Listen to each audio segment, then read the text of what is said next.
Greetings, cinephiles. Are you looking for a movie analysis podcast that stands above the rest?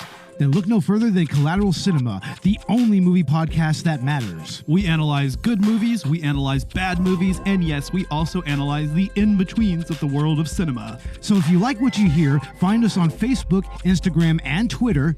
And listen to us on Apple Podcasts, Spotify, Google Podcasts, and wherever you get your podcasts. And yes, my friends, we are 420 friendly. So when you listen to us, smoke it if you've got it. And now, here's a new episode of Collateral Gaming. The show starts right now.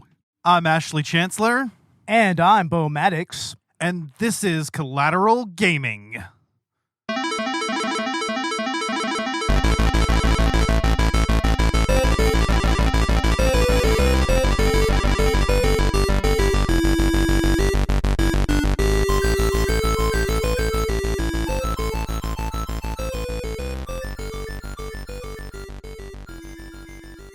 Welcome to Collateral Gaming, the only video game podcast that matters, where we focus on good games, bad games, and everything else in between in the world of gaming.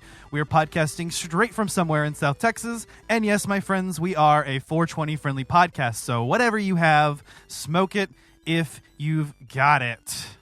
Yeah, exactly. And as far as the games that we are talking about here, yeah, this is quite a thing, honestly. I think that we have a bona fide masterpiece here. Yes, it's now time for Collateral Gaming's Logic and Reasoning Spectacular on the great Ace Attorney Chronicles. Oh, yeah, man. I was excited to play these games, man. I mean, especially on the Nintendo Switch, so I was able to take it with me to work and whatnot and play it while at work.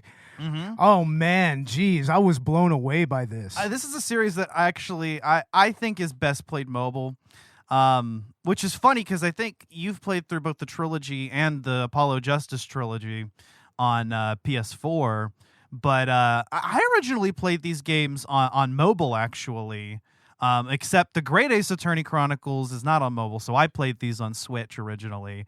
Gotta say, the Switch port, no issues, very, very good. And these games in particular are like the closest, if not surpassing the quality of the original trilogy. I think that honestly, this game is better than anything in the original trilogy. It's a fitting prequel for, like especially a historical prequel for the series. Being that Ryunosuke, he is Phoenix Wright's actual ancestor. Right, which is interesting because in the Japanese version, he's Ryuichi Naruhodo.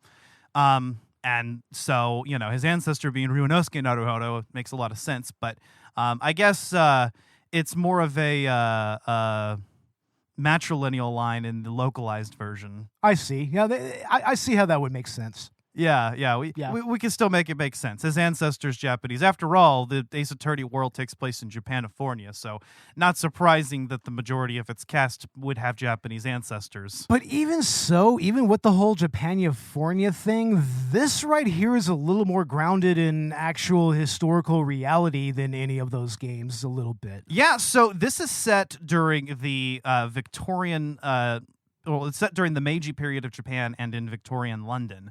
And you hop between the both, mostly London. Yeah, this is somewhere in between, I think, 1864 and 1912 or something like that. It's somewhere in between there. Yeah, I want to say turn of the 1900s. Around the time that the Sherlock Holmes stories were being published. I mean, that's kind of a good frame of reference there. And also we have the real-life historical figure Soseki Natsume. Absolutely, yeah. So this game takes place during that era, which makes it really interesting and also kind of grounds it in a more realistic setting, so to speak. In fact, there really are no supernatural elements in these games as opposed to the mainline games. Not even in the least bit. We don't get any Kurain Village type bull crap. Yeah. But, I mean, I love the grounded reality of the gameplay and everything. Well, and Great Ace Attorney replaces supernatural with technology that's a little bit ahead of its time. Yeah, it's very steampunk.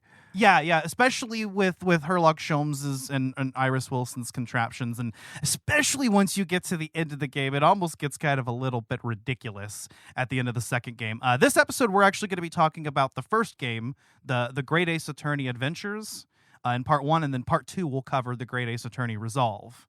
Absolutely. So I'll stick away from talking about spoilers of the second game, especially since Bo has not yet played those cases yet. But yeah, we are going to go through each of the cases of the very first game.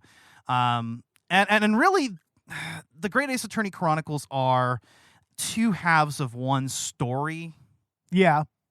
So, they're much less standalone than any of the other previous games, especially with the cases themselves. I mean, they're all interconnected in their own way and have an actual through line through all of them. So, yeah, and in a way, there really are no filler cases in this duology. No, not at all. And you'll see that come to a head, especially once everything kind of wraps up and everything. In fact, the pacing of this at times does seem a little bit odd, because it's really not until the fourth case that you actually have a proper trial, full investigation and trial. Yeah, exactly. It's almost like, in a way, you have two first cases with an investigation case kind of wedged in between, sort of. And then it just kind of leads into the final two cases a little bit. Yeah, well, maybe let's just get into, I guess, the cases here. Yeah. So starting off with the first one, this would be the case of the Great Departure, I believe. The Adventure of the Great Departure? No, it's the Adventure of the Great Departure, or the Adventure of the Visiting Professor, or is that something else? No, there's no. It's definitely Great Departure here. I'm going to pull up the case list though, just so. Yeah. Let's do that. We may as well. But yeah, case one is the Adventure of the Great Departure, and this is the trial where it's a trial only, as tutorial cases often are, where you are introduced to Ryunosuke Naruhodo and his friend Kazuma Asogi, who is going to represent him as a lawyer. Ryunosuke he's been accused of the murder of a visiting professor. And he finds himself in what is actually quite a remarkable trial, considering the tension between Britain and Japan at the time, as the visiting professor was from England. Yeah, I mean, this is a hell of an international incident that's kind of unfolding between these two rivaling empires who are now trying to normalize relations with each other and everything. Mind you, the victim is John H. Wilson, which is this game's version of John Watson. Yeah, it's like, holy fuck, we already killed Watson, and we're only into the first case of the game. It's like, holy shit, we're already done with the Watson counterpart. And I mean, for one, I'm going to say this case was not vegan. It's not vegan. Way too many steaks. I hated all the steaks. I didn't like it. It's a Western-themed restaurant in Japan. Yeah, exactly. It's a steakhouse in Japan doing, and I guess there's a lot of British tourists there and expats and visiting professors and whatnot who are dining there. And Wilson gets shot, and Ryunosuke is accused of his murder.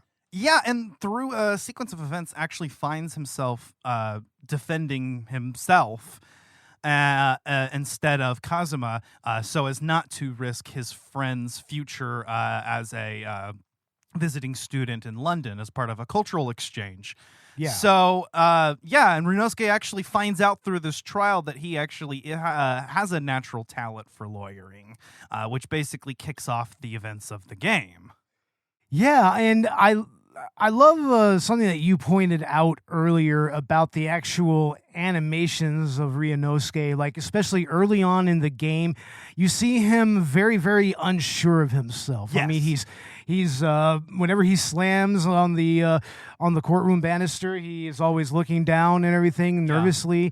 Yeah. He's just completely looking all over the place, just wide-eyed, shuffling the papers nervously. He's trying to be stoic but failing miserably. And he doesn't even get a proper objection until midway through the first case. No, he just says yes. Yes, because he's nervous, and it's meant to show that he's out of his element here. He was meant to be a lawyer. Exactly. Yeah. But here he is defending himself, finding contradictions, and there's this great moment in the middle of the case where he says his first objection, where he's like, what is this? It's a conviction to break down the contradictions and lies. It's an animalistic desire to Absolutely. It's the spirit of justice, man. the spirit of justice, man. And he points his finger and he goes, objection, and you take down, you start taking down the culprit at this point, Miss Jezael Brett. Oh, this bitch. For once, the culprit wasn't spelled out to us right away in the tutorial case. No, it really wasn't. I mean, she seemed like a pretty unassuming lady, but then when you start to really get into her testimony and everything and start peeling back the layers, you start to really see who she is. And, her racism and her classism starts to really kind of break through here. Well, what I mean is it's not literally shown to you. Usually in tutorial cases, and sometimes even in other earlier cases, they'll actually show you who the culprit Oh, no, is. yeah, you're right. Yeah, they'll straight up say it's like, oh, I that's right, I will pin it on him. But that being said, I think it's pretty obvious it's her because once you've identified that there was a third party there, like, it has to be her. But like you said, there's a lot of doubt there, Like you said, she's kind of unassuming, and you're like, oh, so could this lady really be? But as you start breaking her down more, you're like, oh, no, yeah, this bitch is lying through her teeth. Absolutely, yeah, she's lying straight through her teeth. And, oh, man, I mean, just taking her down is just one of the better moments in this case, and especially when she has her final freak out and that goddamn swan on her fucking head flies her up into heaven. I remember texting you that night I played it. I was like, what the fuck, Ash? This bitch is flying into heaven? What the fuck is this? Yes. Like, what the hell? Yeah, it's pretty great. These games are no stranger to Ace Attorney's goofy character animations, and of course the over-the-top culprit witness breakdowns. But what's different about this versus the original trilogy, of course, or the first 4 games, I should say, is that it is the mainline games is that it's 3D. But unlike the latter mainline games, which were 3D, where I always felt like, I always liked the 2D better, I feel like Great Ace Attorney actually works in 3D. Like it's meant to be. It does. It doesn't feel like it would work with the original style, or even with the updated style that they applied to to Apollo Justice, the first one. Yeah, it's like, I mean, you really can't view it any other way. I can't view it any other way, and especially the way that the animations actually work in this game. It's like, I mean, you need those 3D models to really properly express those emotions that they're showing. Yeah, and of course have Kazuma's headband fly in the wind. Absolutely, in the courtroom. Always flying in the wind, no matter what. Well, no matter what, yeah. And you get introduced to a lot of characters through these animations. I mean, in this first case, of course, we have Inspector Hosonoga, who will make a reappearance in a couple more cases in this duology. That poor man is not long for this world, is he? He doesn't seem to be. No, he obviously has something like tuberculosis or something. And he's always in disguise. Always in disguise. Every single time. Yeah, he's great. Actually, almost kind of underutilized in this series. I mean, because he doesn't show up at all in the London sections of the game, which is the majority of these. Yeah. But the first case in both games takes place in Japan, so you kind of get to see the difference between the Japanese courtroom and the British courtroom, where they don't have as much of the forensic technology that's just being discovered in Britain. Yeah, and also this is the one case that really adheres more closely to the original Ace Attorney game loop and everything. Yeah. It feels more like classic Ace Attorney. It does, yeah. I think it's a good bridge, for people, and it's also a good starting point.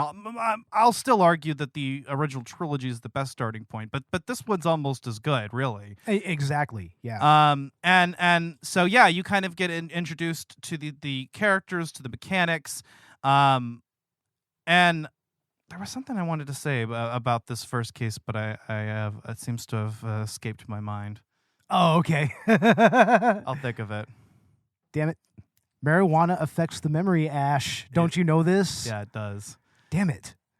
But, I just like how, for a first case, this one's actually it's pretty good actually, and there are even like a few like really like clever moments here and there, as you kind of figure out like how the victim was murdered.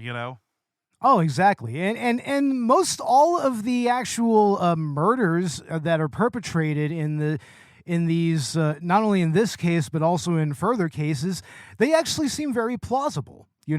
Like you don't get a turnabout big top or a where you have this really really admittedly huge stretch of logic, with the bust and the the magician's cape and everything. That's a very, very, very long, hard leap of logic there. But here it's like it all seems plausible. It's like, okay, yeah, that actually makes sense that it happened that way. Right. It does. Each and every case does feel that way. There was something else I wanted to say about case 1, but I guess we might as well move on. Okay. Case 2, the adventure of the unbreakable speckled band. Oh, yeah. A reference, of course, to the Sherlock Holmes story, The Adventure of the Speckled Band. I absolutely love this case because it's just a complete breath of fresh air when it comes to the Ace Attorney franchise, because it's a full-on investigation. Yeah, so you start out with a trial-only section, so far so good, and then you get to investigation-only segment, which is a series first. And the pacing of this game, again, does seem a little bit odd in comparison, but it works, especially when you play the games back-to-back.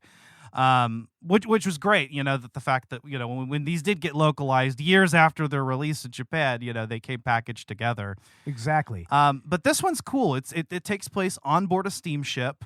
And you get introduced to my favorite character in the Ace Attorney franchise. Yes. Sherlock Holmes. Yes, my man, Hurley. For whatever reason, because in the Japanese version, he is actually Sherlock Holmes. But for whatever reason, I don't know why, because the character should be in the... in the public domain. Yeah, he's in the public domain, so I don't know why they actually changed it around, except maybe to just kind of fit into the whole... Ace Attorney naming tradition of just kind of, quirky names and whatnot. Perhaps, or maybe there was some kind of issue. There may have been. I'm not sure. They took the Arsène Lupin route. yeah, pretty much. And just named him Sherlock Holmes. It's obvious who he is. I've got to say, this may be my very favorite incarnation of the Holmes character. Because, he's just so goofy. And yet, from what I've heard, he is actually very close to the canonical Holmes. Very, very close. Let me tell you, I actually, for Christmas one year, got an omnibus book of the entire fucking Holmes canon. Yeah. Everything. I read all that shit. And just watching this character, he's perfect. He's almost literally perfect, except for maybe the stretches that he makes in his deductions. You know? And here we get to the dance of deduction, which is one of my favorite new mechanics in this series. Yeah, and something that another reason why this case is a favorite of mine, because we get introduced to the dance of deduction, which is.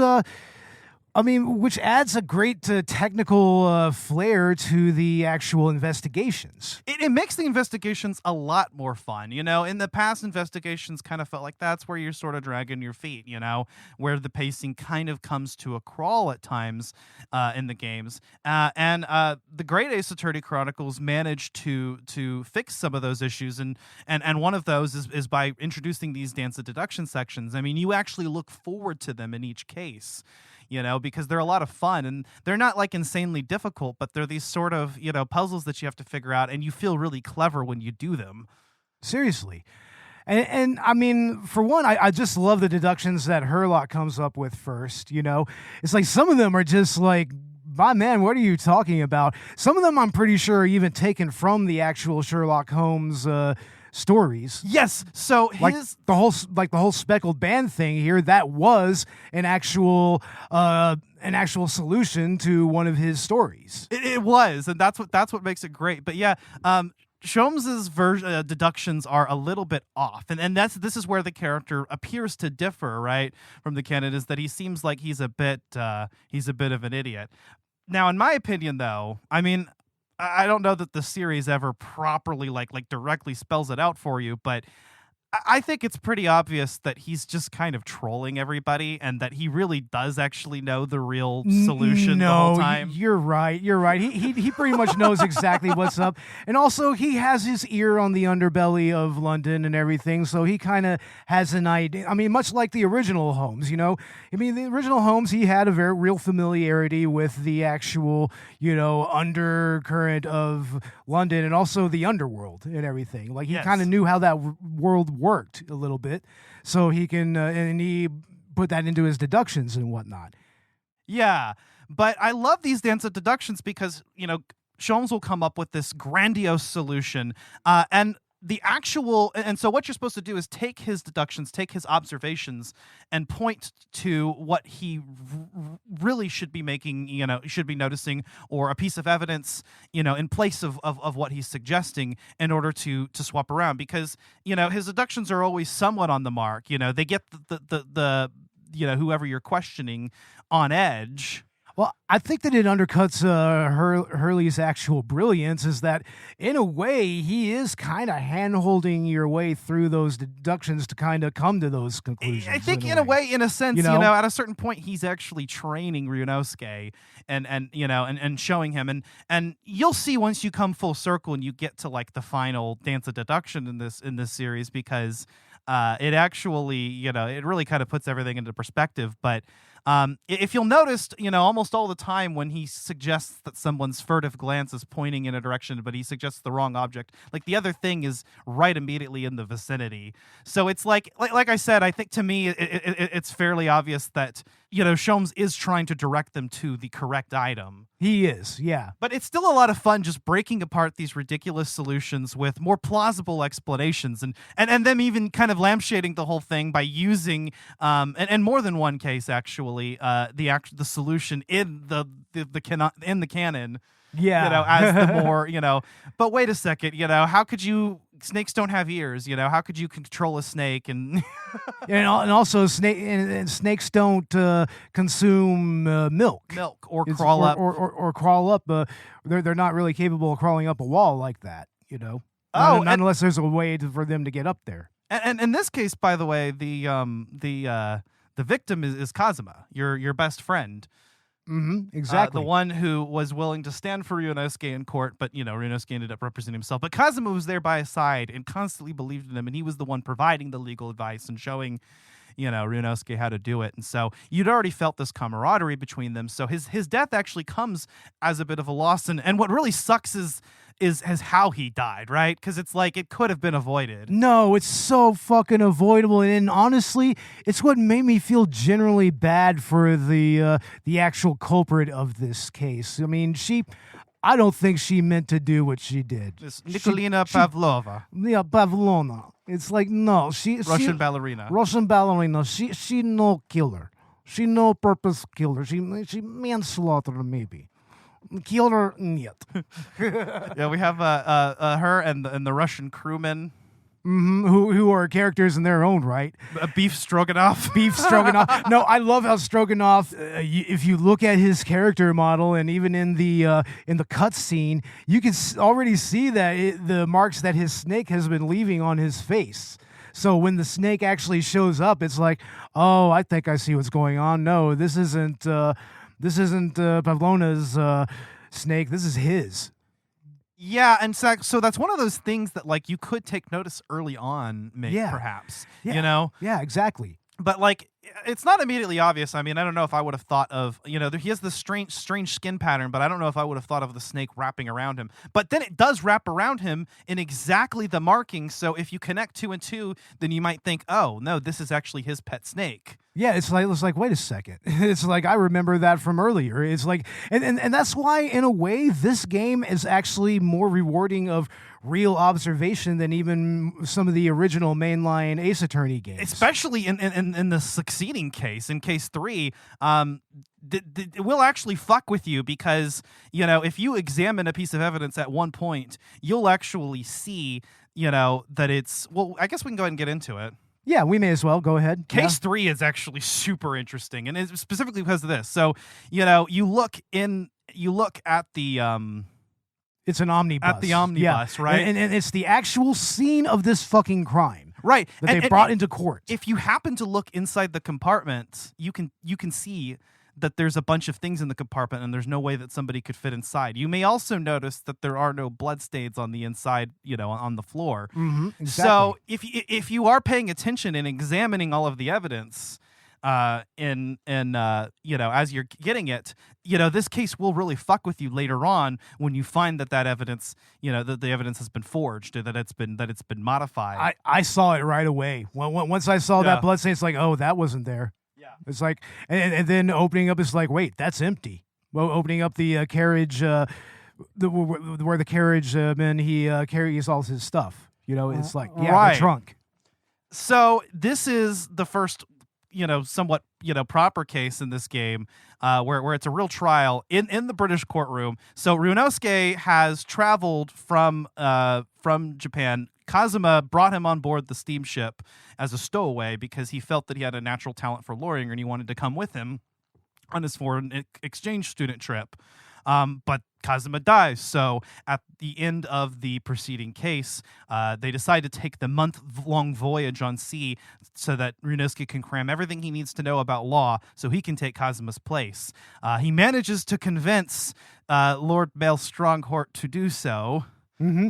With some gentle pleading by none other than Susato Mikotoba, who we actually failed to point out was introduced formally in the last case. And your judicial assistant. And she initially thinks that you're a filthy murderer, and fucking judo flips you Susato takedown in front of everybody. And she does that quite a few times, that Susato takedown.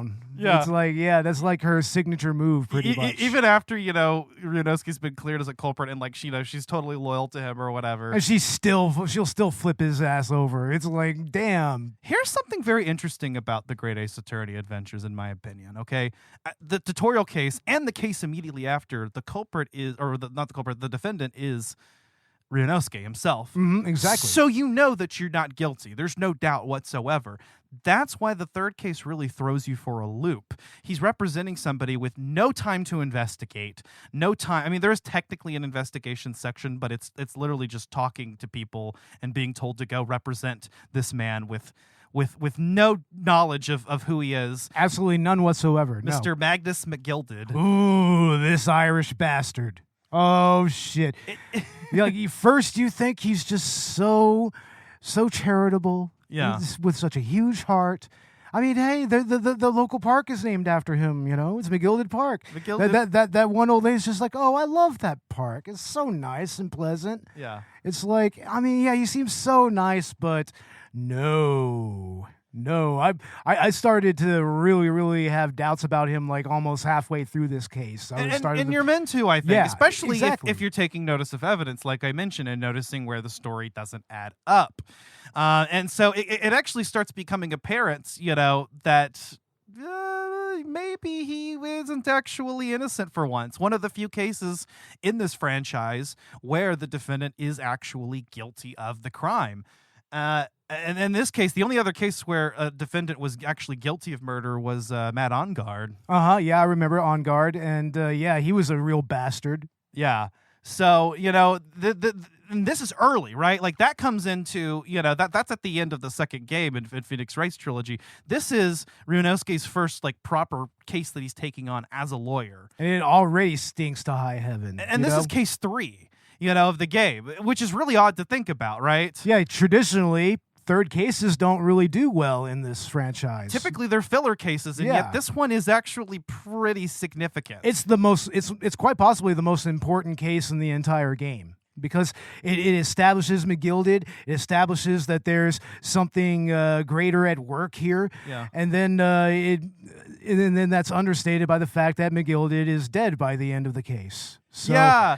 So, you are you managed to secure him a not guilty verdict, but at the end you're like, is he really guilty or not? That's right. Remember, this is something that I do whenever I finish a case or I get a not guilty verdict in Ace Attorney. Is I text our group chat, and I text, it's like, so and so is not guilty, This time though, I was just like, Magnus McGilded is allegedly not guilty. And that question is not answered until the final case of this game. No, it's not. It's like I immediately had doubts, and I was just like, no, something's not right about this.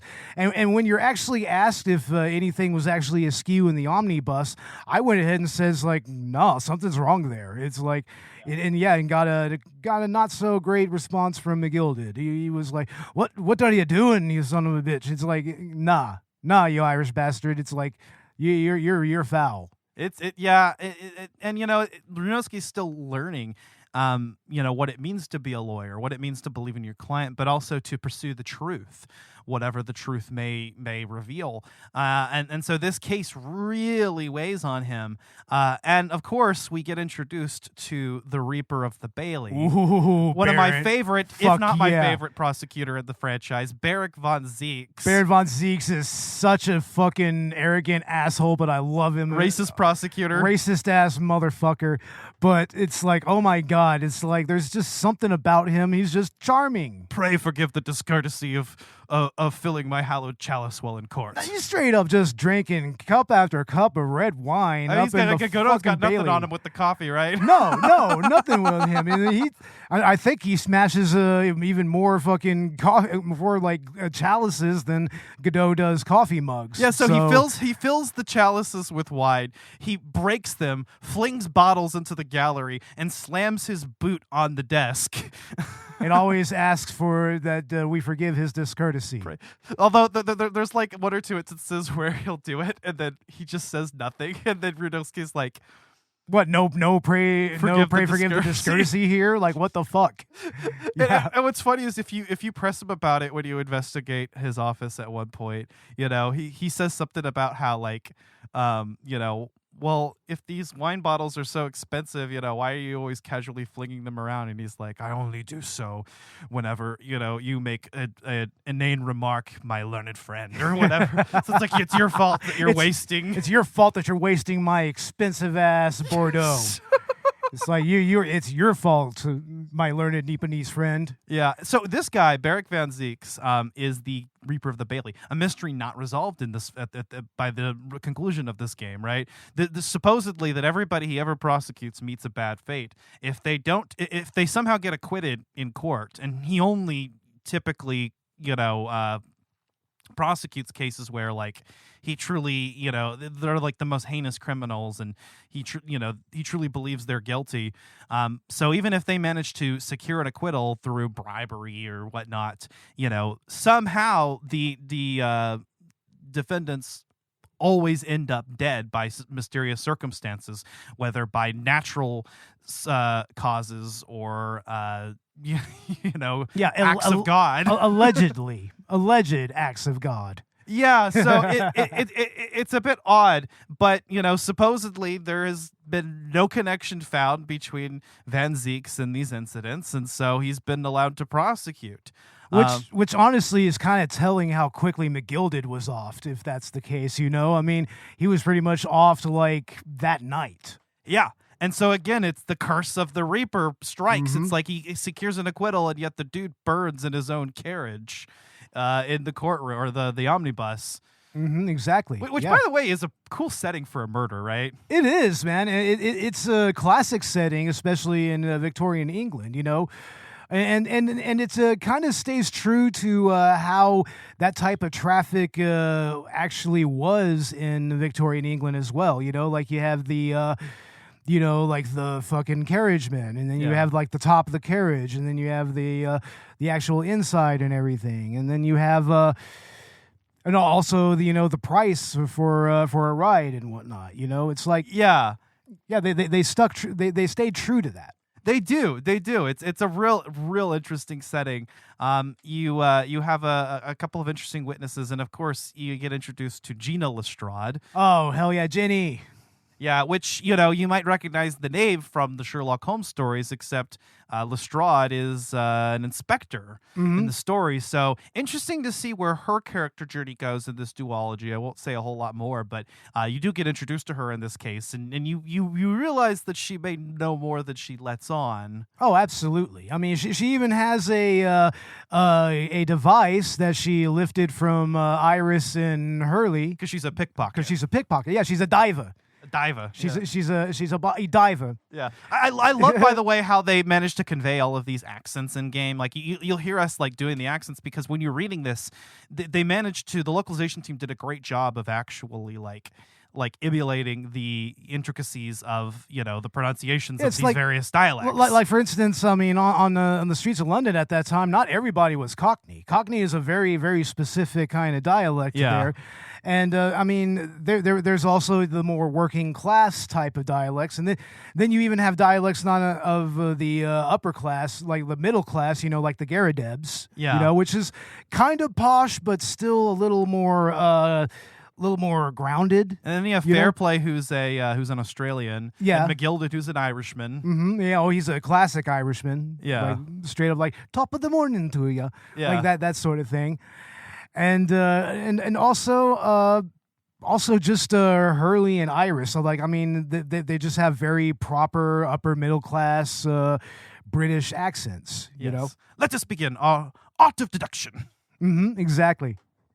There's a couple of gameplay mechanics, or actually, there's one gameplay mechanic that's introduced in this section, and one that we skipped over from before. But in this case, we are introduced to the summation examination.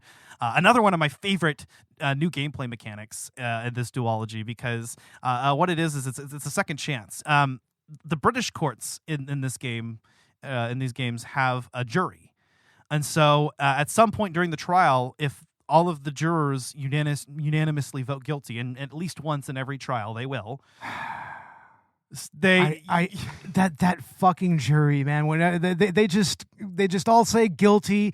They haven't even heard any testimony. They barely heard any testimony. Well, they haven't sometimes seen any it's evidence. pretty damning because it's like a locked room. But, exactly. But still, it's like a lot of times sometimes it's just because you're Japanese. I mean, racism is a big part of this game's subplot, like a very big part, the undercurrent of racism and classism in Victorian England, and also how absolutely stratified society actually was at that time there, and how that stratification within the British Empire kind of translated to their actual diplomacy and the way that they, viewed and their more colonial aspects and everything, and the way that they viewed those aspects. So yeah, I mean, it's very interesting to like how they really kind of made a commentary on the society of that time, and also makes it relevant to today. And I mean, I don't know if it was you who brought it up, or it may have been one of the videos that we brought it up, but I mean, there's some speculation that maybe the reason why this game series, this duology, wasn't released up till now was because of that more overt racism that was present in the British segments. But it's kind of like when you're reading something like To Kill a Mockingbird, like it's part of the context, or even in the actual Holmes canon itself. Right. So there's a few moments where even phrenology is brought up in the original. And that was contemporary at that time. It wasn't dismissed as quackery at the time. That was kind of seen as its own science. Right. Everything. So, and that had unfortunate implications and whatnot. The historical setting really just makes this plot all the more interesting. And that's exemplified a lot of times by the jury, because you've got what seemed to be a random selection of British citizens. And, what's funny is that, the art designer, was told to just kind of not to give them, really, they didn't need to have quirks like witnesses do in Ace Attorney. But to just kind of just make regular characters. But the designs that got picked were the ones that had quirks. Yeah, they're all the quirkiest motherfuckers you can find, man. I mean, and somehow, and they actually lampshade this in game. Somehow, you end up coming across the same jurors. You do, dude. That first time. I mean, I remember in the next case after the Garadebs, like seeing John Garadeb up there. I'm like, wait. No, even in the Garadev's case, when Miss Garadev is up there, when Joan Garadev, I'm like, wait, hold up. And Bruce Fairplay. And Bruce Fairplay's like, wait a second. One of the witnesses in the previous It's trial like, wait a shows second, up in Soseki's. Yeah. It's like, what the fuck are you doing here? It's like, and then the Russian, and then later on the Russian revolutionary Russian shows up. He's just like, revolutionary. I am. It's like he's just trying to read. It's like, hello. I am going to visit Crystal Tower. I am here to visit Crystal Tower. Duh. It's like, But anyway, so the jury, if during a point during the trial they all, and they all, they will. It's scripted. They come to a guilty verdict. You have one last chance. It's this supposedly antiquated law, basically a footnote, because they're using an older legal textbook that calls for the summation examination, which is an opportunity to change the jurors' minds. What's interesting about this mechanic is that instead of presenting evidence against statements, you're actually finding contradictions among the jurors' statements themselves, pitting the jurors against each other. Sometimes you may have to press them or present evidence to get a statement that's going to work. But essentially, if you can change 4 out of the 6 jurors' minds, then the trial can continue. And so this is where it just gets really interesting, because you really just kind of have to compare the statements against each other. and the cool thing is that you can really attack it at any kind of angle you want. Yeah. Sort of, I mean, there's no real wrong way to go about it. It's like once you start to find maybe a contradiction between two jurors, or you might find the evidence that one juror might need to change their mind. It's like, I mean, you could really kind of even wing it a little bit here, Yeah. And I just love the music that plays. I mean, the soundtrack is just, and they use live instruments this time. We'll get into the soundtrack here in a when we're done with the cases. But yeah, the examination theme that plays while you're while you're doing the summation examination is a lot of fun. And there's kind of this sense of urgency, because it's like, this is your last chance to turn things around, and I really like it.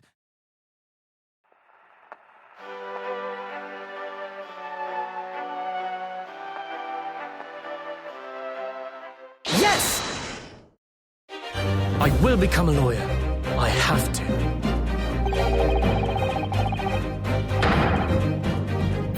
Susato Mikotoba, judicial assistant to the defense. I'm determined to bring about change in our legal system. Now, let us engage in the art of deduction. Mr. Naruhodo. It's a great pleasure to meet you both. My name is Iris Wilson.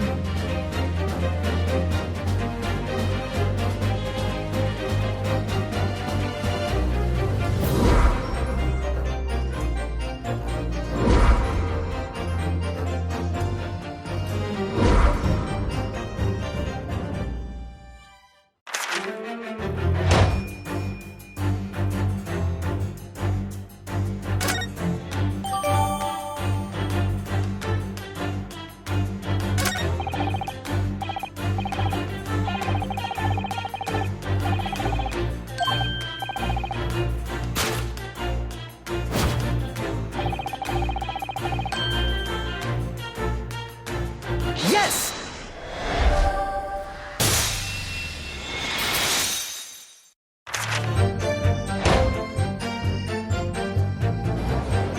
Objection!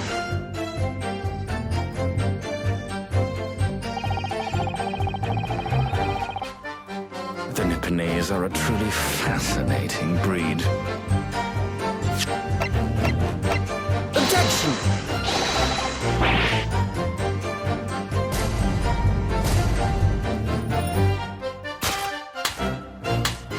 Objection!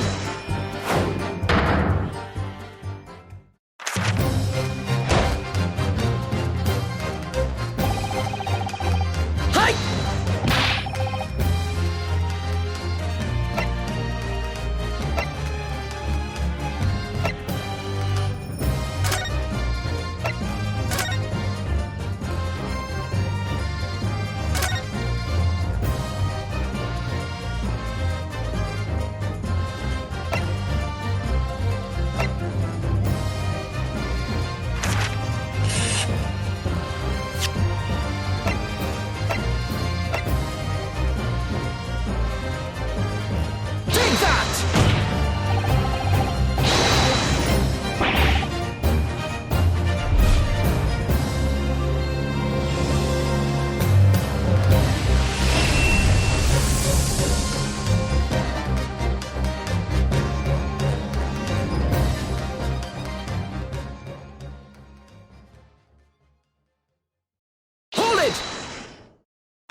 Another new gameplay mechanic that we didn't bring up before, but it wasn't the tutorial trial, is actually a carryover from Professor Layton versus Phoenix Wright, which is having multiple witnesses. Yes, and these witnesses will react to the testimony of their fellow witnesses up on the stand. Yeah, same with the jurors. Same with the jurors, and so you can actually go and you can press them and just be like, "Excuse me." Yeah. Like, what's going on over here? You know? They may have an odd reaction. So again, this mechanic was in the Professor Layton crossover game too, and so it's what makes having these multiple witness cross-examinations a lot more fun. And so you kind of have to, it gives you another point of attack other than having to press on statements or present evidence. So I really did enjoy those additions to the courtroom sections. Yeah, it made for a more dynamic and, dare I say, a more technical kind of courtroom loop, you know? Yeah. Far more technical than any of the mainline series in my eyes. Oh, yeah. In a lot of ways, these games improved on the formula. I mean, even just going to, like, the characters during investigation sections, actually, like, the character models actually facing each other or just kind of sitting in the background. Exactly. And yeah, you can actually talk to multiple characters that way. Yeah, I really enjoyed that, just kind of adding more technicality and making it, giving the players more to work with and more to do and more to immerse themselves with. Yeah. But moving on to case 4, this is the case of Soseki Natsume. This is the adventure of the Clouded Kokoro. As previously mentioned, Soseki Natsume is a real-life Japanese author who visited Japan, wrote I Am a Cat. Mm-hmm, exactly. Among other things. And apparently actually really did hate his time in London. Oh, no, he was not treated well in London, needless to say. I mean, this dude had a double homicide trial back to back.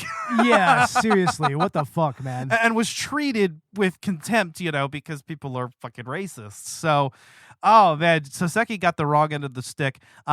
This is, technically the first actual proper investigation and trial in this game. And Ryunosuke actually kind of has to, one of the recurring elements here is that he's actually finally learning what it means to be a lawyer and what it means to believe in your client, despite the whole business with McGilded from earlier, But Natsume is somebody he can actually believe in, a fellow countryman, and somebody who desperately needs help because without Naruhodo's help, he's toast. Yeah, he's done. Yeah, exactly. And just first of all, Soseki's character is great because he's so neurotic. He's just always looking behind him. Yes. Apparently they got permission from the family for that portrayal. That's awesome. Hell yeah. That's cool. I love him. He's a great character. And also how he does alliterative cheers or whatever. I sum it up in 16 salient words or less. And then Ryunosuke does it in exactly 16 words. And he's just like, all right then. What is it? Locum student, Mr. Naruhodo Esquire. Mr. Locum student, Naruhodo. Yeah, that's it. Mr. Locum student, Naruhodo Esquire. Yes, exactly. That was the full title that he gave him. But by the way, this case is actually not a murder. It's an attempted murder. Yeah. Something else a little different for this series is we don't have it's more of an assault in a way. Yeah. Which will come up. The events of this case actually have a bearing on the second Soseki case, which doesn't show up until the second game. Oh, okay. As kind of a flashback. These are a little asynchronous. Well, actually, at one point, the two Soseki trials were intended to be part of the same case, and there were just going to be two separate trials, kind of like Case 3 in Spirit of Justice, where it's the same defendant, but just two separate murders. Yeah. And so they had to scrap it, and so eventually they just took the second Soseki case and threw it into Great Ace Attorney 2, and actually made it relevant to the overall plot, which was really kind of actually cool. Interesting. But yeah, so there are some characters that are introduced in this case, some quirky characters that you see, and they kind of just pop up and then they disappear, and you're like, oh, okay. And yeah. I mean, I gotta say, I really like the Garadebs. The Garadebs were cool. I mean, ultimately, the technical actual culprit of this case was Mrs. Garadeb. This is the closest as it comes to the fucking bust. It is, Murder. but you know, it's like in the end, it was just an accident, just a freak fucking accident, and I mean, I honestly felt bad for everyone involved here. But like, wasn't I mean, it? You do feel bad for everyone involved. But once the lines connect and you're like, oh, like did you have that moment where you're like, is that what fucking happened? it's like, oh, did she fucking throw a knife and it actually hit this poor girl? Yeah. It's like, but then it doesn't make sense because her body is like all the way across the street. Yeah. And that's where the witnesses, Pat and Rolly. Oh man, in. they're adorable. I love them so much. They're just so precious. But compare the beats to the Gyarados. Exactly, because it's purposely kind of juxtaposed. I was just about to say that is an intentional juxtaposition of this younger couple that are very much in their honeymoon phase, and the Gyarados. Well, they're thinking of their first anniversary even. Yeah. And then you have the Gyarados where John is actually to the outside world pretending his wife is his maid. I know, right? And she's flinging, flaming books and knives at him. Like not even giving a fuck if the fucking goddamn armoire or whatever fucking catches fire, the bookshelf. But I gotta tell you, man, I fucking started tearing up at the end, whenever he picks her up like he did on the wedding night. Yeah, I was just like, oh, he does love her. He stands up and everything for her too. Mm-hmm. Yeah, that was actually very sweet, and it's just like you really realize it's like, oh, this lady fucked up. That's what it is. This is an actual fuck up. Yeah. And so I actually genuinely felt bad for her. I felt bad for Rolly. I mean, it's like the so did Van Zeeks apparently. So did Van Zeeks was just like, Rolly, go. Pat, Rolly, just go. An interesting humanization of him in his second case. He returns, and in this case, this is actually a little bit out. Not what the type of case he normally takes on, as the suspect isn't like a heinous criminal. No, he returns specifically to duel Naruhodo. Yeah, specifically, exactly. I mean, he's just kind of drawn to matching wits with him in a courtroom, and it leads to such great entertainment in this game. Yeah, and everything. Yeah, you get really more insight into his character. You learn more about the whole Reaper of the Bailey thing. The mystery unfolds. If anything, this is the case that would feel the most like a filler case.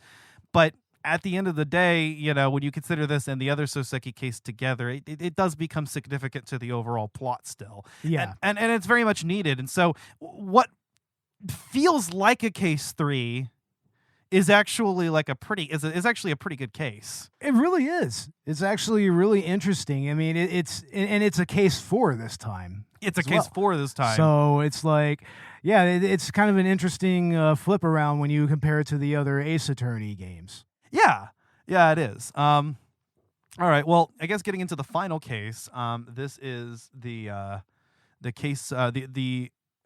So the previous one, by the way, was the Adventure of the Runaway Room. I don't think we mentioned that. Yeah, it was the Adventure of the Runaway Room. That was the omnibus case. This is the Adventure of the Unspeakable Story, which has some ties to the Hound of the Baskervilles. Yeah. This is a manuscript that Iris wrote that's being held in Windabank's pawn shop. Mr. Windabank. Oh, Mr. Windabank. He has no chill whatsoever, man. He just straight up grabs his revolver and says, it's like, if something happens to my store, I'll do it. I don't fucking care. I will fucking do it. I will do it. Oh, man. Poor guy. Sometimes when I'm playing these games, I'm imagining them being like adapted, Yeah. Exactly. And I'm just wondering, I'm like, This might be a little bit difficult. Like just this is just total willingness to just point a gun to his head and end his life right there. You kind of wonder when he's found dead, like maybe he did it himself. Yeah, it's like, I mean, the man was suicidal. It's just it's just the placement of his bullet that would have made that a little impossible. I mean, right. He was shot in the back. Right. So but also I'm gonna say right now that a skulkin's never sulkin'. The Skulkin's never sulking. Skulkin's never sulking. Yeah, we are introducing the Skulkin brothers, my man. We'll get into them here in a little bit, but I just want to say, yeah, no, a Skulkin's never sulking. This is a pretty good final case. But again, it's not going to have like everything, like don't expect all of the plot threads to be, completely unraveled by this point, as this is one half of a story, really. But in regard to the overall mystery that's been raised since at least the McGilded case, I think it does a good job of kind of wrapping some of that up and. Like, for one, confirming that McGilded was, in fact, the culprit of his case. Right. Like, we pretty much get full-on confirmation with Iris and Hurley's blood machine chemical that they make, the blood grenade. Yeah. Yeah. And Herlock gets shot in this case, so he's actually kind of put out of action for a little while. He is. Not before we get a dance of deduction. Like, I think it's the final dance of deduction of this game. And it's another one that actually features the actual plot of a home story as exactly. the ridiculous solution. Yeah, it's like, that sounds far-fetched, but it's like, y'all haven't actually read Sherlock Holmes canon, have you? It's like, I mean, it does get that kind of outlandish. When they started questioning things, I was a little off-put because this character introduces himself as Egbert Benedict. In Ace Attorney canon, that's really not that weird. There's a fucking character in this universe named Dead Man. Exactly. No. In fact, you need to know that his name in fact means dead man, right? You know that, right? I mean, it's the sheer genius. The sheer genius of it. It's pure genius. It's the subtlety. It's just pure subtlety of dead man, dead. Peace, and for God's fucking sake, peace, love, and understanding. Hey, that's my boy right there. He is awesome. He is metal as fuck. Excuse me if I didn't immediately tag this character as suspicious for being named Egbert Benedict. I know, right? Exactly. It's like, Egbert Benedict, really, man? I love how they comment on it. That's such an obvious fake-sounding name. I'm like, there's a character in this universe named Dead Man. And peace, love, and understanding. Exactly. In the future, mind you, but still. No, it's like the main detective of the original trilogy is Dick Gumshoe. Come on now. I mean, Jesus. Oh man, we didn't get into the inspector of this. Greg Z. Greg Z. Tobias Gregson. Oh man, he's another character from the canon. Who was incidentally only a few years older than I am. Really? Apparently, yeah. He's in his early to mid 40s. And apparently in the books, Holmes does describe him as the most competent among Scotland Yard detectives. Oh, he's very Which competent. doesn't mean a lot, but still. Yeah, still. I mean, hey, he does his job well. Yeah. Always with the fish and chips. Always with the damn fish and chips, man. It's like, did you even put any vinegar on that? Any salt and vinegar or anything like that? And I like how he's just like completely, just his demeanor completely changes around Iris because of what she's going to write about him. I know, right? It's like no, this little girl has my reputation in her hands. It's like, I mean, but he's still kind of patronizing a little bit to her, sort of. Yeah. Yes, your ladyship. Oh yeah, just takes his hat off and just that kind of delivery, It's like it's like thank you. It's like hold it. But Gregson's a fun character. Gina is Jenny is the defendant in this case. It's a locked room mystery like the steamship one, but she's locked in the room with Mr. Windibank, shot in the back. So doesn't seem like it could have been anyone else. Yeah. And I love how Ace Attorney tackles these locked room mysteries. It's always a lot of fun just kind of figuring out how it actually happened. Yeah, brings up memories of Kurain Village a little bit. With Maya. It's like, come on, how many times are we going to accuse Maya of murder? How many times are we going to do this? How many times? So it's a lot of fun just kind of unraveling those, like, oh, what if the steamship moved so that the lock... Yeah, did you catch on to that the first time? With the books in the bookshelf that, they're obviously disheveled after that happens halfway through the case? Yeah. Yeah, no, and they pointed I was out. Just like, so okay, there's a point, I think, in the case where you're like, we're going back to case 2, but there's a point where I think you kind of figure out the solution midway through because you see it happen. You see the door lock or unlock itself, and you're like, you actually see it happen in the background, and you take note of that, and you bring it up. The locked room in Mr. Windibank's pawnbrokery though is a little bit more convoluted. There's a device that Iris invented that can instantly create cat flaps at any door.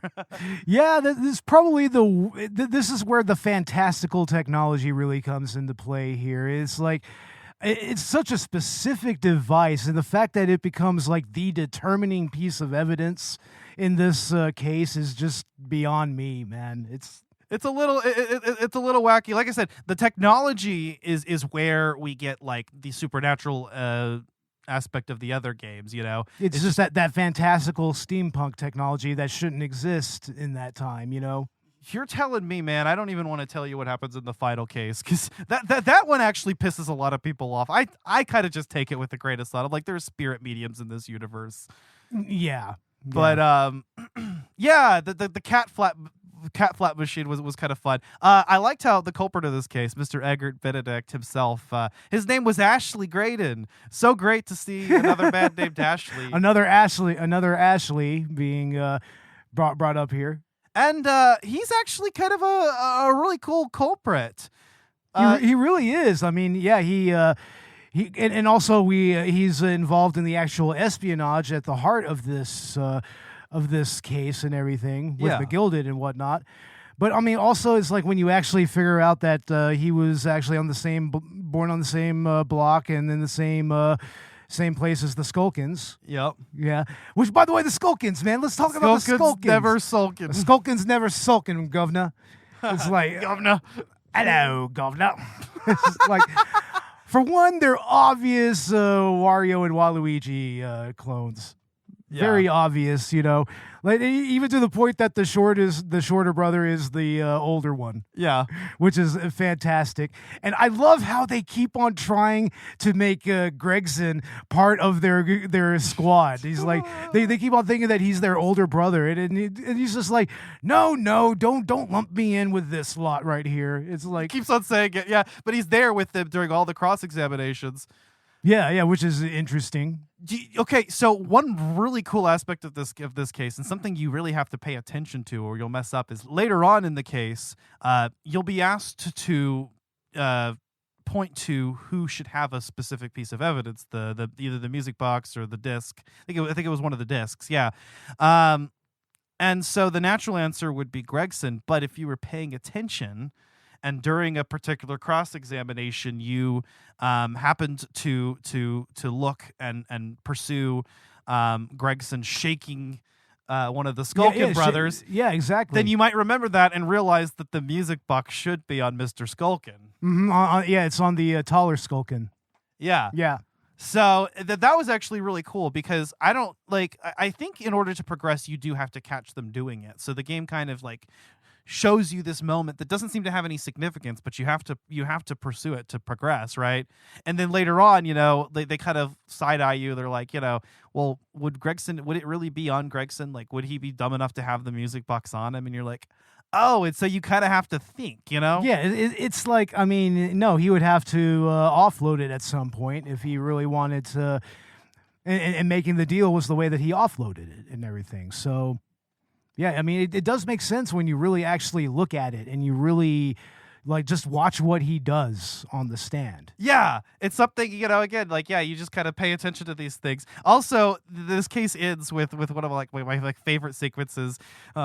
Let's not forget, Inspector, that you, a Scotland Yard officer, leaked confidential case details to a witness, that you continue to lie in court, and all because by fair means or foul, you're determined to do your duty. Well, by fair means or foul, I'm prepared to do mine. I will stop at nothing to protect my client. I don't care who I make an enemy of. Exactly. That is iconic right there. Iconic fucking dialogue. Yeah, because he's like, you idiot, you'll be making an enemy of the British Empire, you know. And then there's Von Zeke's response to it. You know, a toast to you know, finding the truth by fair means or foul. You know, and Von Zeke's even helps you out there. Yeah, it's like that's iconic right there, man. It's like I had goosebumps at that moment. I was like, whoa. If you notice at the end of most of the cases, Van Zeeks does tend to help you out. You know, a little bit, yeah, he does. You know, once he arrives at the conclusion, it's like, okay, you know. But yeah, there at the very end, you know, he's the one that's like, yeah, no, let's play the music disc with the confidential government secrets. You know. But then they add an extra layer to that when they play it together. It is Morse code, but the one juror that can actually understand it, she's just like, I'm not really sure what that is because it sounds like gibberish. Yeah, but it turns out it's encoded in Japanese. Yeah, it's Japanese Morse code. It's like every country has their own standard of Morse code according to their language and everything, so that makes sense. Right.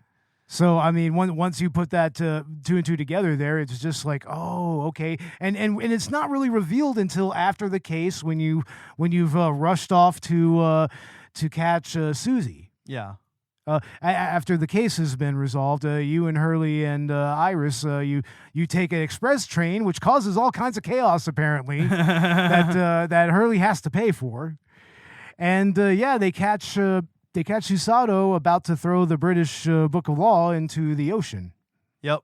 And then then we start to come to the realization of what's actually on those discs, and we hear Kazuma Asogi. Asogi. Yep. And it's just like, why is Kazuma's name being brought up in international espionage communications? Who else was it? It was also Aishin. Aishin, yeah. Aishin and it's Kazuma and Aishin. Interesting. So it's like, why is Kazuma's name being brought up like that? It's like in an international communique.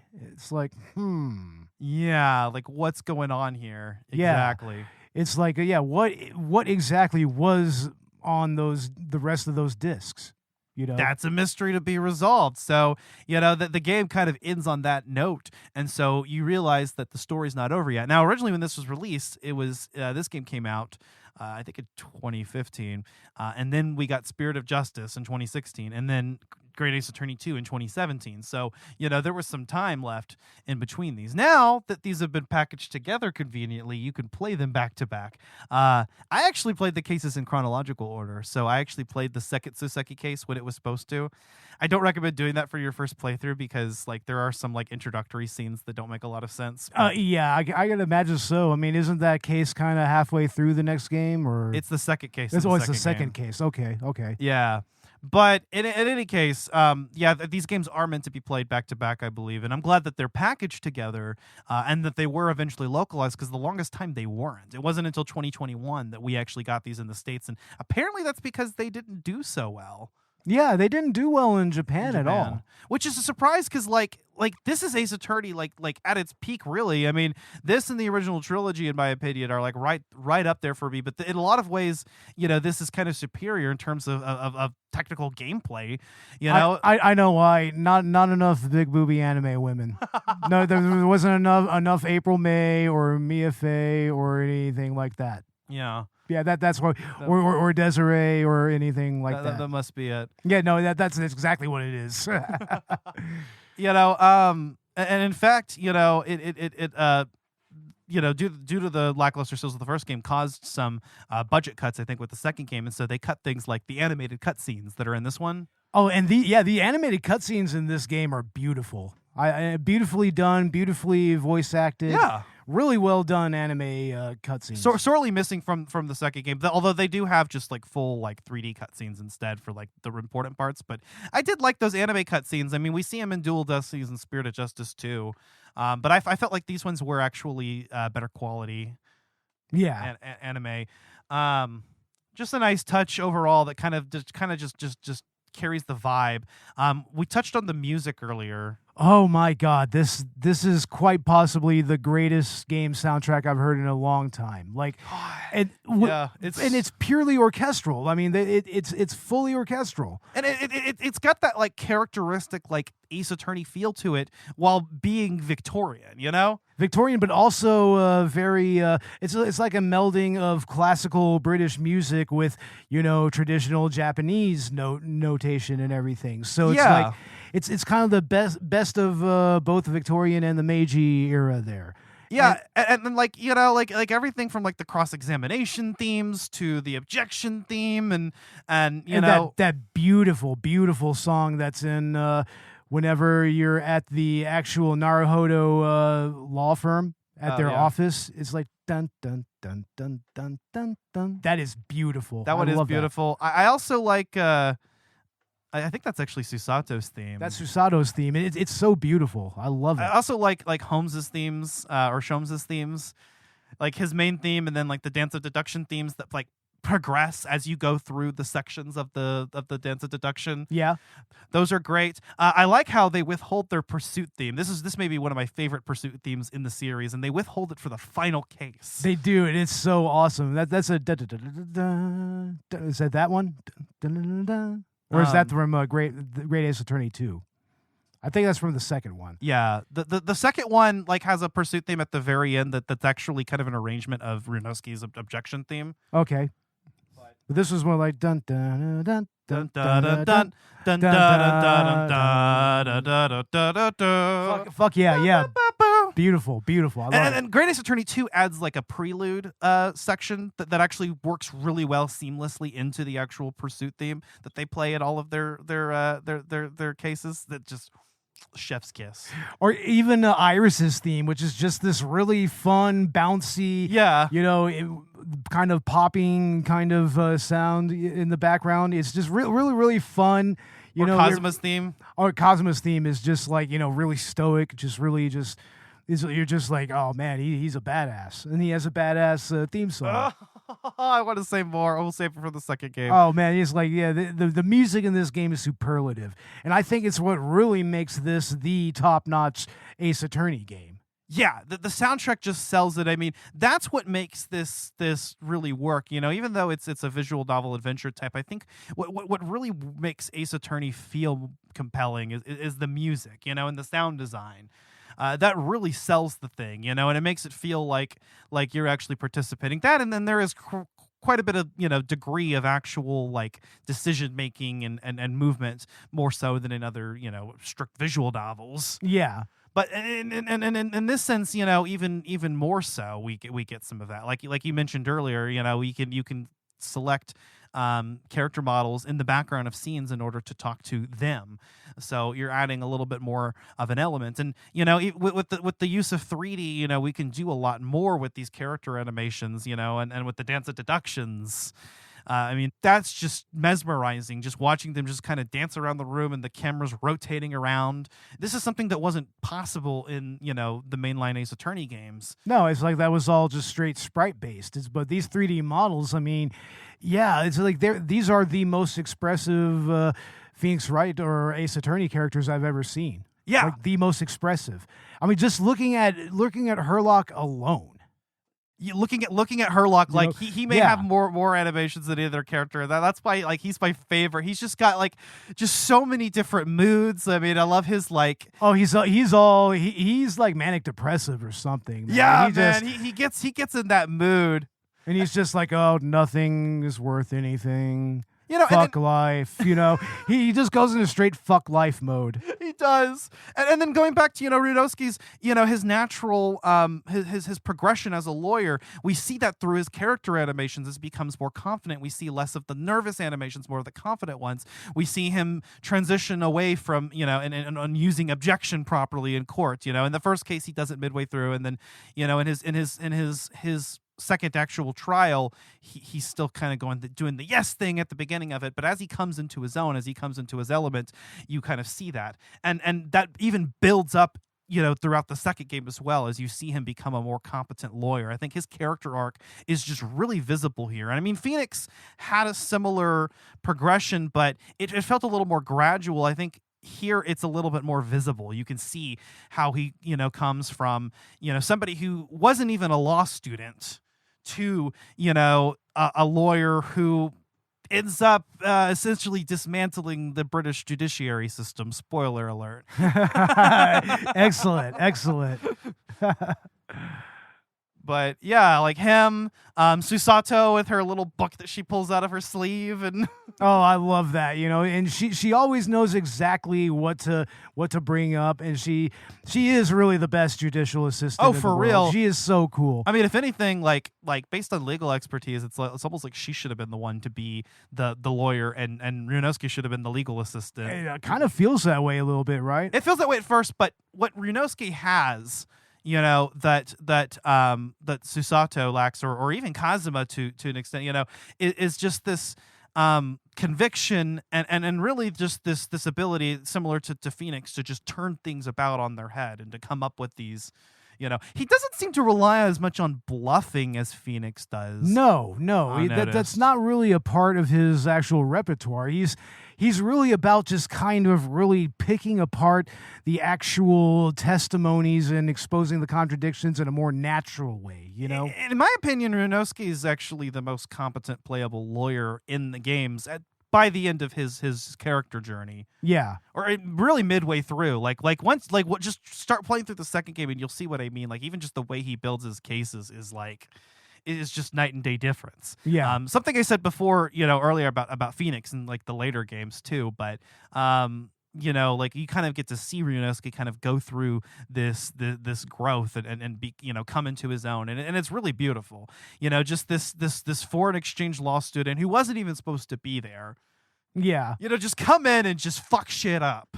Yeah, exactly. I mean, even getting the attention of like one of the foremost prosecutors in the land, getting him to come out of a 5-year hiatus to get back into the Bailey.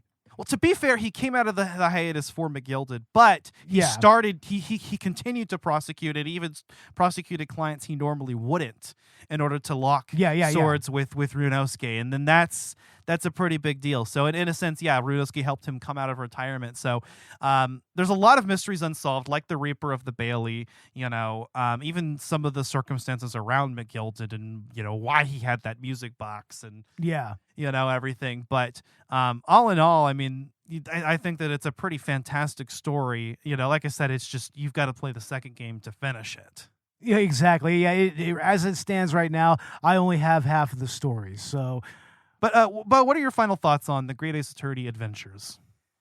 This is a more emotionally rending game than the previous ones. I mean, there were some moments where I teared up hardcore because it's just like, oh damn, like especially Susato's last moments in the game. It's just like she gives that final takedown just so that she doesn't have to face Naruhodo, before she leaves the next day, and this is like I said before, a more technical game with the jury summations and the whole things with the witnesses and the dance of deduction and the way that investigations are actually played out here. It's like it's way more technical as far as the gameplay loop is concerned in multiple levels, and it also shows reverence for the historical period of its time by, other than some of the more random steampunk elements, keeping it very grounded in the historical, in the actual historicity of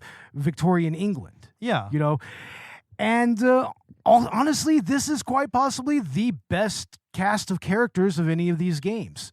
And so many are so good. And it's like, my God, we in the original game we had Gumshoe, we had Miles, we had Francesca. I mean, those are butts. And the butts. It's like we had great characters there, and these characters are just so far ahead of them in so many ways, especially that nice little family that they kind of form at the end, with Iris and Hurley and Runo and Susie. Yes. It's like, it's very beautiful, very poignant, and it has like even greater stakes than any other Ace Attorney game.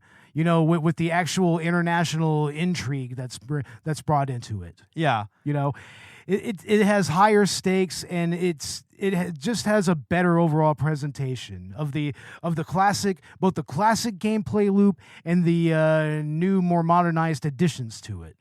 So I think that so far, this first game in and of itself is a masterpiece. I very rarely say that about video games, honestly.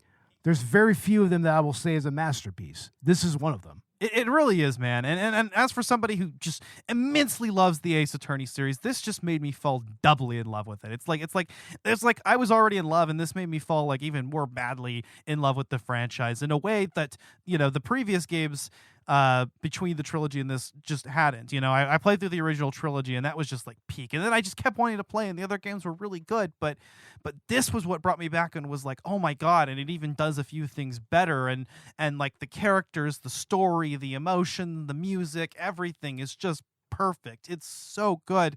I like that they're even kind of trying to like break conventions a little bit and actually like try out some new things. Something that the later mainline games, I don't think do quite as well. I mean, they always are trying to add some new gimmick, and this one kind of focused less on having like a main gimmick and kind of just throwing a bunch of them in that actually kind of work well with the existing gameplay loop. Like, let's add multiple witnesses. That makes sense. Let's go ahead and do it. Technically, this game did introduce that, Professor Layton did, but this brought it to the main games, or I guess these are technically considered spin-offs as well, but Yeah.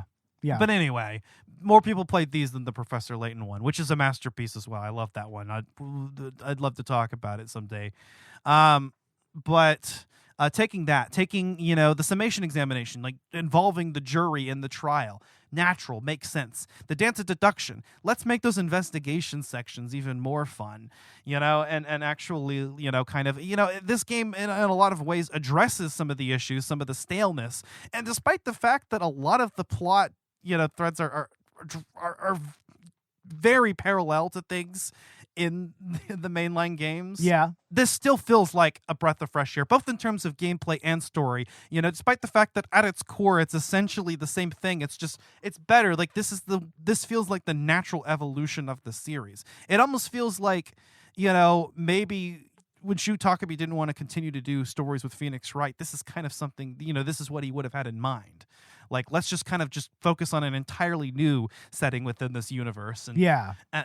Maybe that's what Ace Attorney is supposed to be, really, and how it should. But even going beyond that, regardless of who's the protagonist or what setting it's in, like I said, the number of improvements they made to the formula, some of which, didn't even make its way back into Spirit of Justice, which I was surprised, because there's just so many things that just make sense, that make this game more impressive and make it fulfill its mission a little bit better. So it's a fantastic game. It is still a good entry point into the franchise, as it doesn't have really, any ties to anything else. You don't need any prior knowledge.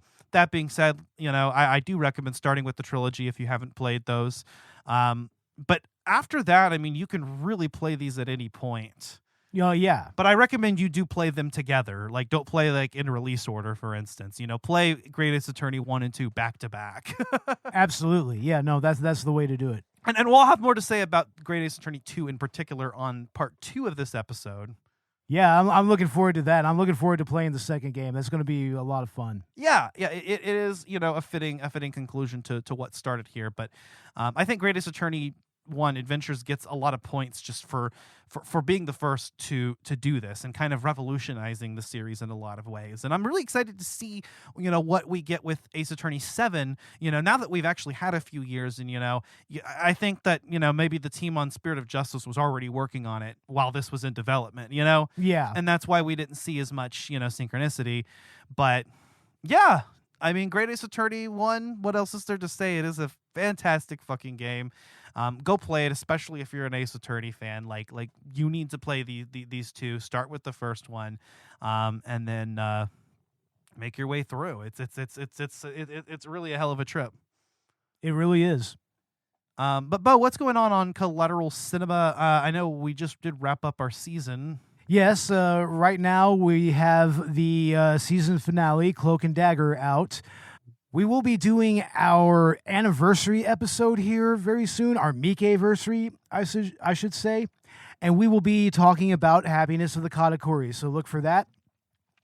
And on Collateral Let's Play, look for our 3 hours of cartoon-based beat-em-ups to fall asleep to. I will have that video out very soon, and I'm not sure what I was going to do after that. I think I was going to do like maybe Double Dragon or Cadillacs and Dinosaurs or something like that.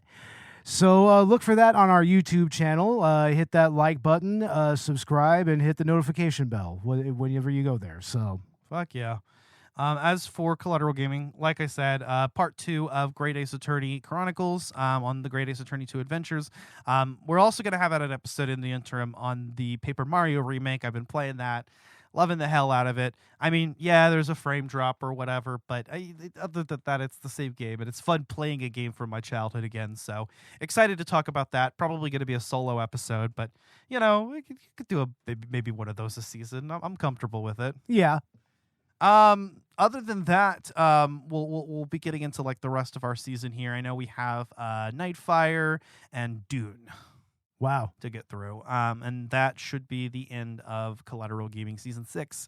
We'll be opening up Season 7 in September or October. I know October, we're already going to be doing Silent Hill, too. Yeah. So there's that. It's like, oh, no, the women's are uggos. Oh, no. Yeah, apparently. So yeah, lots of content coming soon. We'll have links to our socials and various platforms in the show notes. But you can find us wherever you get your podcasts. Check out Collateral Gaming and Collateral Cinema on Patreon, where we have exclusive commentaries. We do have a merch shop set up on TeePublic now.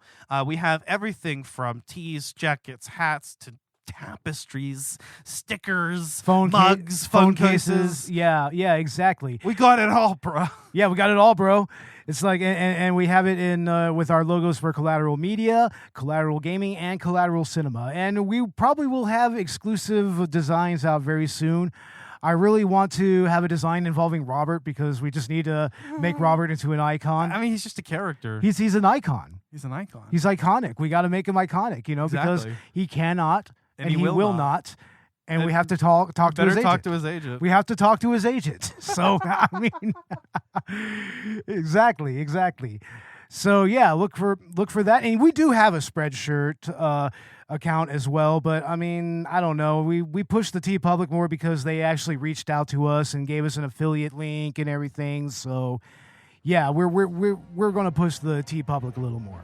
Yeah, but yeah, stick around for more content very soon. Oh, and also I did a guest spot with Cat Bus Russ on the 90 for Chill podcast. I think that was called 90 for Chill. We talked about the first Mortal Kombat game. Fuck yeah. So I got to revisit that. We of course did our episode on that, not like a few seasons ago. So it was fun getting the DVD out and talking about it again.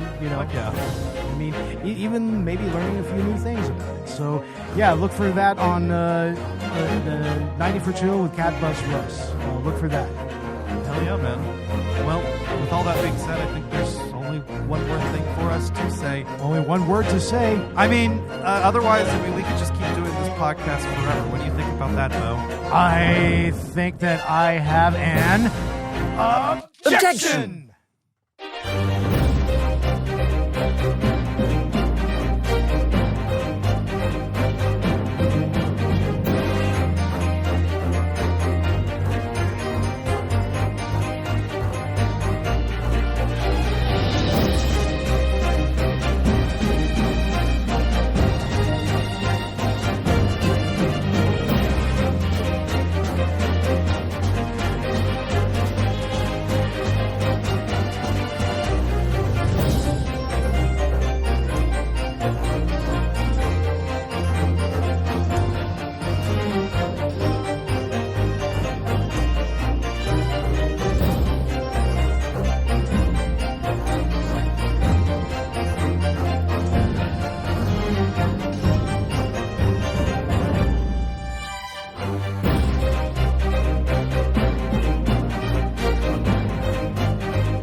Collateral Gaming is a Collateral Media podcast. All music and game clips are owned by their respective creators and are used for educational purposes only.